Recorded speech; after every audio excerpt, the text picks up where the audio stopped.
Well, my name is Olivia Daugherty, and I am the Executive Director of Grants for Pasadena Independent School District, and that's Pasadena in Texas, not California. And I've been in this role as the Executive Director for 7 years.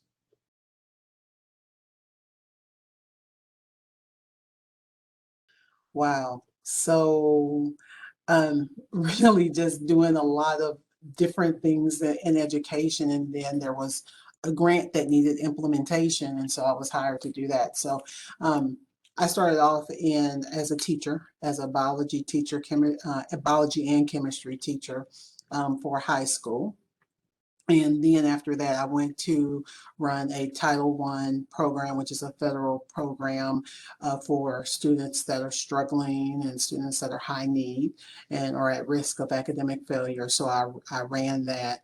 And then after a while, I just wanted something different. And so there was this grant for this 21st Century Community Learning Center at a different middle school. And all of this took place in Houston ISD, different schools in Houston ISD. And so I said, oh, that sounds interesting. It's after school. That sounds fun. You know, you get to get the community involved. And I like bridging that gap between the community and the school. And that grant was perfect for that. And so in 2019, well, no, 1998, I got married in 2000. And I was, I mean, you start thinking about events to try to remember, okay, when did this happen? And so I was at Johnston. I implemented the 21st Century Grant around 1999, 2000 for 3 years. And that was before they gave it to the states. That's when it was totally run by the federal government, Department of Ed.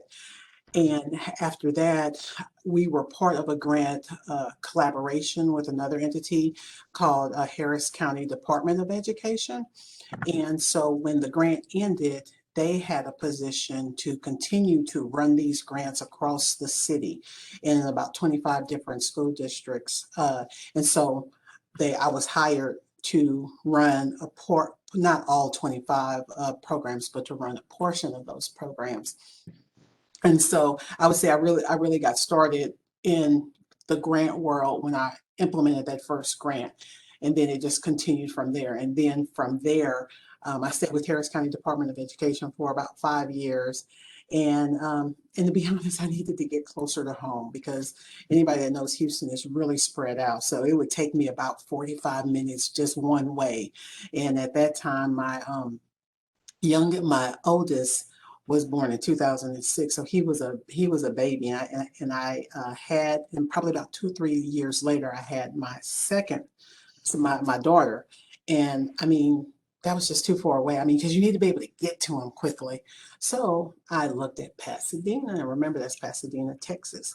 I looked at Pasadena, and they had an opening to implement a grant for it's what do you call it, strategic compensation, basically reward pay.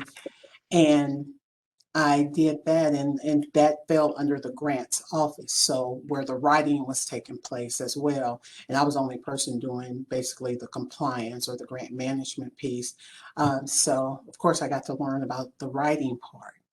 And then I just stayed and stayed, and then my boss retired, and here I am.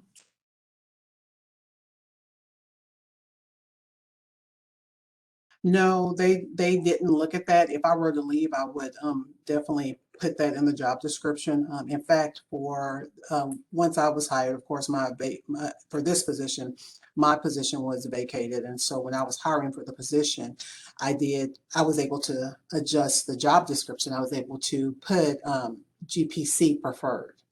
And so I would continue that, if I was ever to leave, even though I think I'm gonna retire from here, but you never know.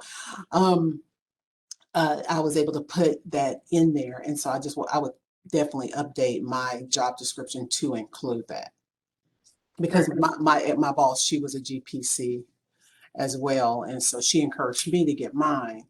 But as far as required, there was nothing required, but I'm trying to set that standard that it become a thing of preference and eventually to the point of required.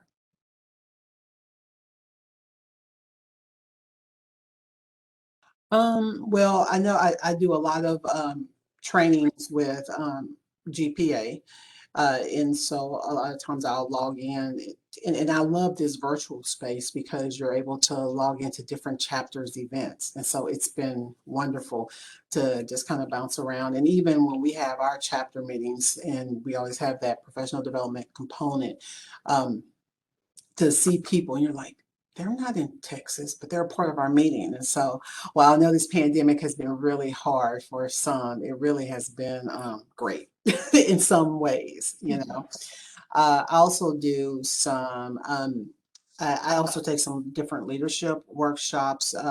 There's something called Fred Pryor, and I don't know if those are across the nation, but they have little seminars on different things about how to deal with difficult employees, you know, how to and better use Excel. Everybody wants to be a better Excel user, you know, and there are some people that are these gurus, and so I can take seminars like that. Um, I think also what prepared me for the job were some leadership book studies. And so there's one right now that we're working on. Everyone deserves a great manager. And so we're doing that within the district, and the leaders are able to sit and talk, as well as we have quarterly meetings with our leadership within the district. Just, you know, giving different tidbits on how to be a better leader. And it's interesting because I found that there are a lot of people that are just as needy as me. And so as far as leadership, that's what I do. As far as just being abreast of what's going on in the field, especially like, you know, the verbiage we need to be careful of, you know, the DEI that's coming out, and understanding that better. Again, I also try to just get on any type of workshop that is out there about that.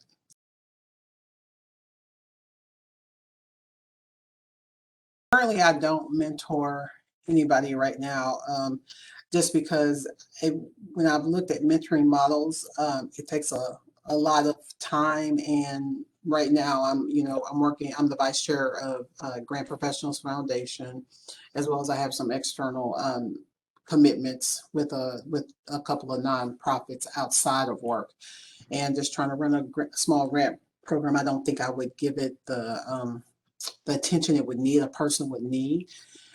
So yeah, I currently am not a mentor. I don't have a formal mentor, but I have a incredible group of individuals that since we've been together for so long, that I can easily pick up the phone and call, whether it's chapter members, former chapter presidents, um, I mean, to people, other people in the field. I mean, you know, Grant Zone is its own type of mentor. It's a virtual mentor, if you really think about it, because I read those every day, and I'm like, oh, I never thought about that, or oh, let me reach out to this person. Hey, you posed a good thought. I have a question about that.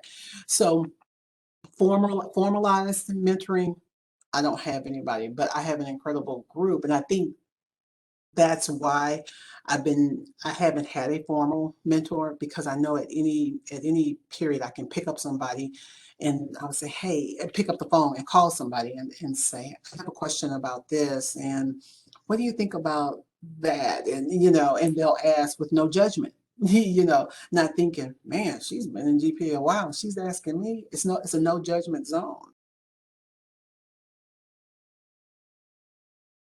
So what I think is, what people would find most surprising is the fact that I do a lot of writing for recognition and awards. Um, and for different, anything that involves like a lot of writing and responding to a question, they just kind of think, oh, well, let's send it to Olivia. So, for example, there was a cohort, a professional development cohort that our upper administration wanted to participate in. And I mean, it involved a lot of responses to, I think it was about 15 questions. And so I was tasked with sitting down and with everybody pulling all the information, making sure they were addressing the question correctly. I mean, all the stuff that grant professionals do. And it was basically so they could be accepted into a cohort where they were going to get professional development. You know, somebody was basically going to mentor them for about a year. And so I don't know. I think people will find that surprising about this role is that it's not only just going after the money, it's going after awards, it's going after other opportunities where you can get more professional development and things like that.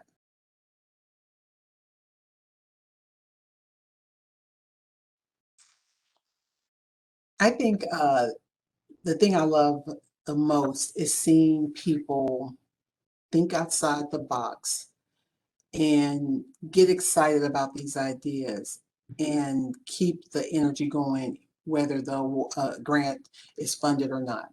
We have applied for Race to the Top several years ago, and that was a whole more than several. I think that was like over 9 years ago. Anyway, um, for that grant, it was a huge grant, a lot of moving parts, but it was basically taking the learning for students and putting it in a virtual platform. And it probably sounds very familiar because here we are where kids are learning virtually. This one actually had an algorithm attached to it and would actually help the students go, earn their credits and learn by an algorithm determining based on tests and other data that the students have to input if they are ready to move on to the next level. And so instead of moving students based on a August to May calendar, students were earning credit and as they accomplished and completed different tasks, so they were able to move on their own path, not the standard traditional path of a school. Anyway, so early on that was very scary for our district. I remember sitting in a meeting where there was actually an administrator that said, I'm scared, I just can't see that. And then you fast forward to now, and we have a whole program called Connect. And in this Connect program, it's all about that learning, that a blended learning approach. And so you still have a teacher there, but the majority of what they do is online. Majority of their promotion is based on them finishing different modules. So and it's a well thought out process over all these years. But that conversation started when we were writing the grant, when people were scared, when people thought, that's not going to work, but they start getting comfortable with it. And from that conversation, now we have a whole program and we have schools that are all, that grade levels are all part of that Connect program. And you don't have to be in that program, but it's just amazing to see a dream that was so scary and to see it actually come to fruition. That's what makes my heart just so excited and it just wows me is that you can take something so small and when people are allowed to think freely and to just think outside the box because money's no option, then the amazing things that come out can, be the flame for them to continue that. And that was just one example that race to the top. So that's what I like. I like people, you know, be, thinking outside the box because what happens is it ends up being good for the kids in the end because they're able to think freely and think of some amazing ideas for kids. So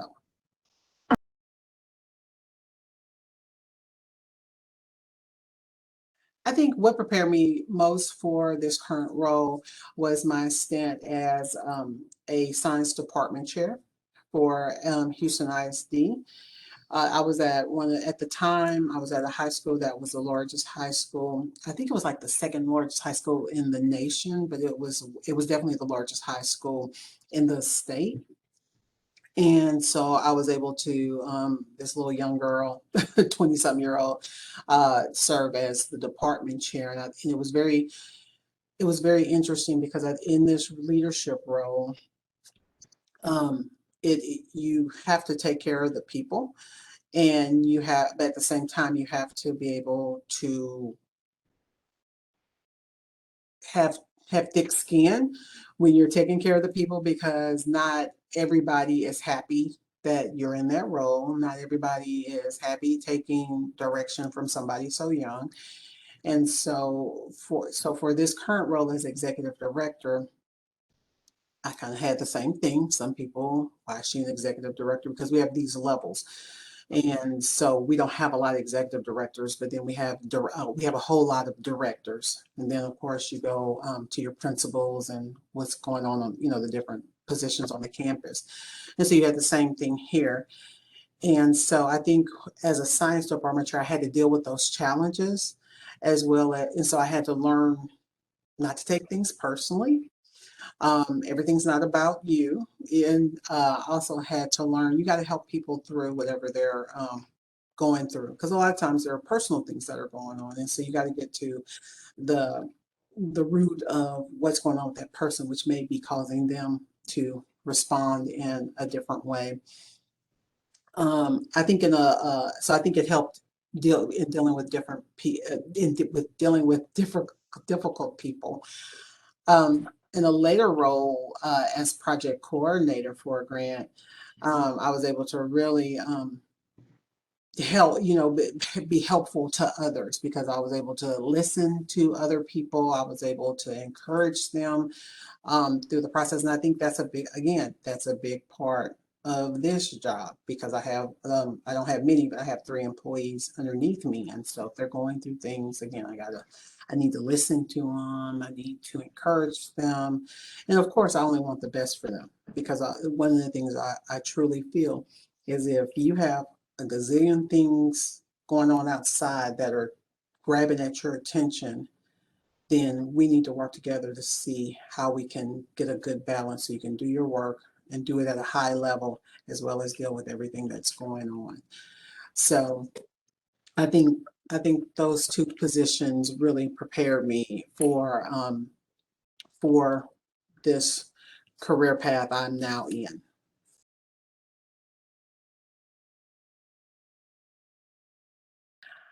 I would say be honest. Be honest with with your employer and where you want to go. If you're not in a position where you can talk with your employer, find somebody that you definitely can talk to. When I got into this position, I didn't know that I was going to, fall in love with it because again, I started as basically a grant manager. And as I, started talking to my team, talking to my boss and the rest of our team, I was like, hey, maybe this is something I want to do. So I told my boss, I said, when you retire, I want your job. So I need you to show me everything that you have over these next, because I think she had said she was going to retire in like 3 years. I said, over the next 3 years, I need you to show me everything that you're doing. And thankfully, she was open to that. And she did. She showed me and she, handheld me, and it was a great experience. So that by the time she retired, um, I was ready to step into the position. So you don't know everything until you get into the position, and I think that's with any position you have. But it was helpful to be honest and say I want to learn because a lot of people, especially when they're close to retirement, they're eager to. They don't want to leave the situation a mess, so they're eager to share their knowledge. They're eager to take somebody underneath their wings and just kind of help them help them navigate different scenarios together so they can help them grow. So I think that would be my biggest thing is to be honest and to also ask people outside the field, because I currently am thinking about, okay, how does consulting look? As you just heard, I've done education all my life, and I've always had a job with a salary. And whether it's a slow month in grants or a busy month in grants, my paycheck is going to be the same. And so now I'm just looking at how is consulting going to how it would look, and just kind of exploring that. And so I have a lot of good friends from GPA that I can ask and just say, what does it mean by billable hours when it comes to grants? And so definitely join if that person is not a GPA member. Definitely make sure you're a GPA member, as well as join a chapter if you're able to join a chapter. And again, the great thing about this virtual world, even if you don't have a chapter, you can at least visit some meetings and ask questions, network, so that you can get guidance on what you need to go to that next level, wherever you want to go. Maybe maybe you want to look into editing, grant editing. Maybe you want to go into grant management. But I think the way to find out all that information is to network and have people that you feel comfortable with, have those people helping you or mentoring you, whether formally or informally.